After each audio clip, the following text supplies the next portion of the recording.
Well, the Gauteng Education Department says they're still working on finding placements at schools for about 2,000 learners in grades 1 and 8 for the 2023 academic year. Parents had to apply online for spaces at schools. For more on the story, we're joined via Zoom by Gauteng Department of Education spokesperson Steve Mabona. A very good morning to you, Mr. Mabona. At this time of year, the department is preoccupied with two parallel events. On the one hand, the reopening of schools, and on the other, the Matric results. But now you also have to worry about whether students are fully placed. Compliments of the new season. Yes, it's an education sector which we need to adhere to all what encompasses it.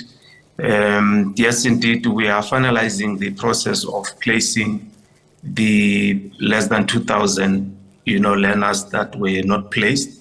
As you would know that we have actually opened a system for late registration on the 20th of December.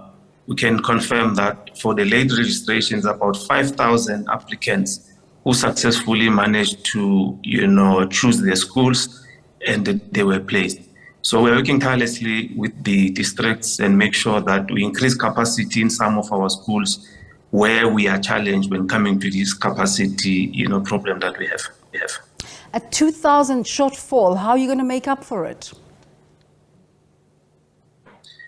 We have transferred funding to schools to build more classrooms, and we are giving them mobile units.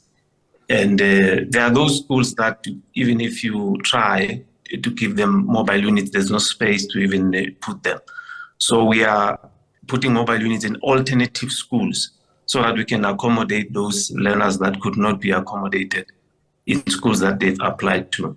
And we just want to appeal with parents, if we give you an alternative school, we are trying to accommodate the learner in a schooling environment. Unfortunately, we will not be in a position to accommodate everyone who would have applied because of the number of classrooms that we have, which to a certain extent, in some areas, we cannot really cope.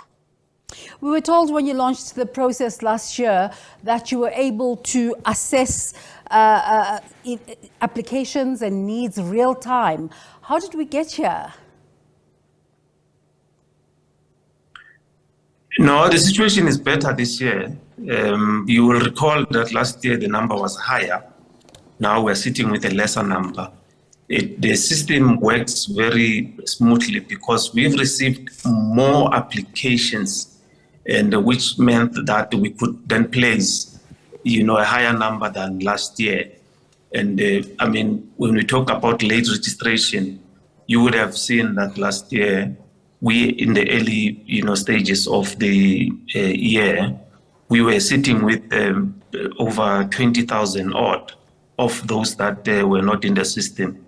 So now there's about 5,000 which they've confirmed placement in the late registration. So we expect a lesser number of those that will be queuing probably in some of the schools or at the district offices. So the system works very well.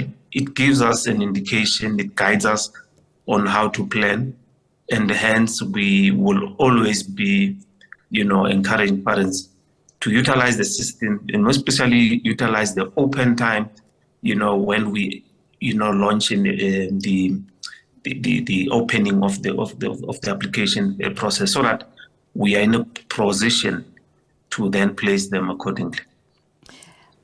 Clearly, there are deficiencies in the system. What challenges are you facing? No, there are no deficiencies in the system. The only challenge that we have is capacity. There are areas who are, developing speedily, at the speed where, as education, we cannot cope. In an environment where you have, lesser schools than what you see in terms of the developments. The Pretoria North area, there's lesser schools. In the Olifants Fontaine area, there's new developments there.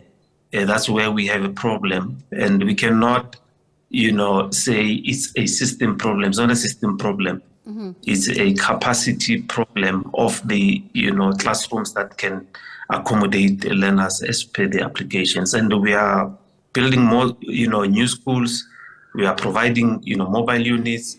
We are working with schools that can be in a position to do what we call a self-build, that is building more classrooms on their own after we have transferred funding to them.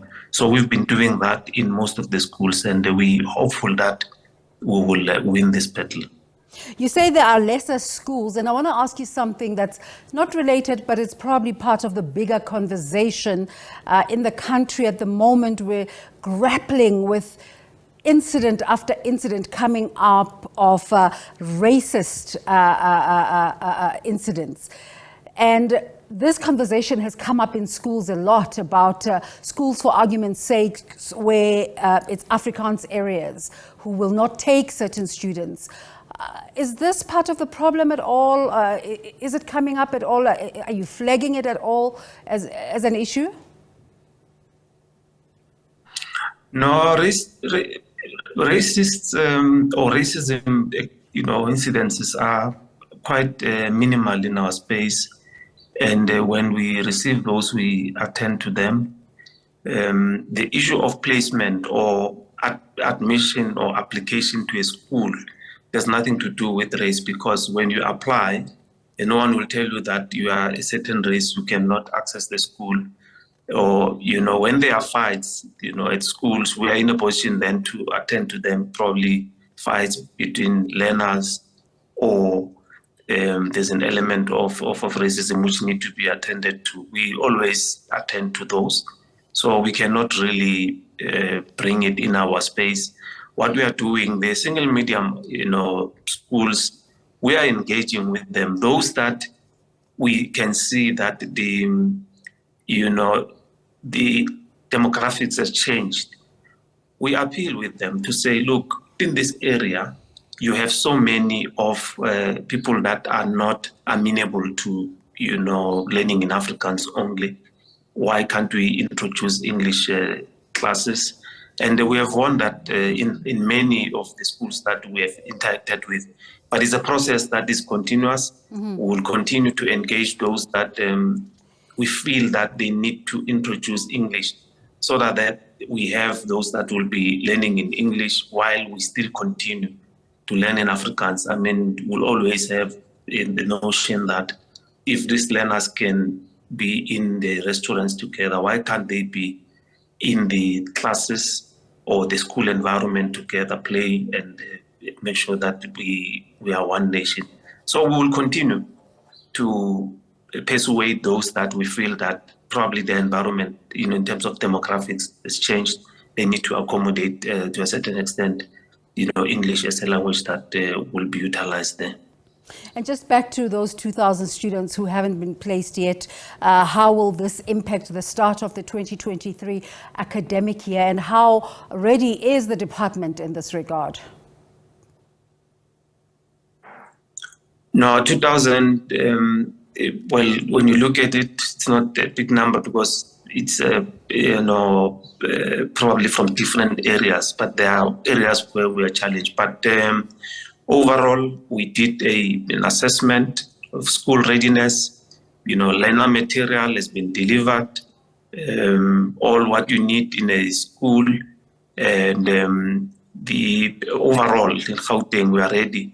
And the cabinet will be deployed in some of the schools just to go and monitor the readiness and make sure that on this day one of schooling in Gauteng, we want learners to be in the classroom. Teaching must continue, and it will probably open the new school. We know that every year we will open a new school, so we will be sharing more information on that one. So we are quite ready as a department, and also, are waiting for the, Matric results, which will, we are hopeful that they will come, positive as per what we have prepared, our learners or candidates before writing this examination. about the Matric results outcomes. What sort of fortunes is the Department of Education in Gauteng expecting? There's always a neck-to-neck situation with the Free State in recent history. What can we expect this year? What are your expectations? No, we normally don't even compete with Free State when coming to the position. We look at the quality passes that we produce as Gauteng. Number of bachelors, number of diploma passes, they surpass everyone. So that's our focus, and we've been putting more effort in that. And we know that if we improve further from what we did in the previous one, we had about 55,000 bachelor passes. If we have more of those, automatically we'll then reclaim the #1 spot. And that's what we are, working towards. And we think we'll do it. Well, quality over quantity. There you have it there, the spokesperson of the Gauteng Department of Education, spokesperson Steve Mabona.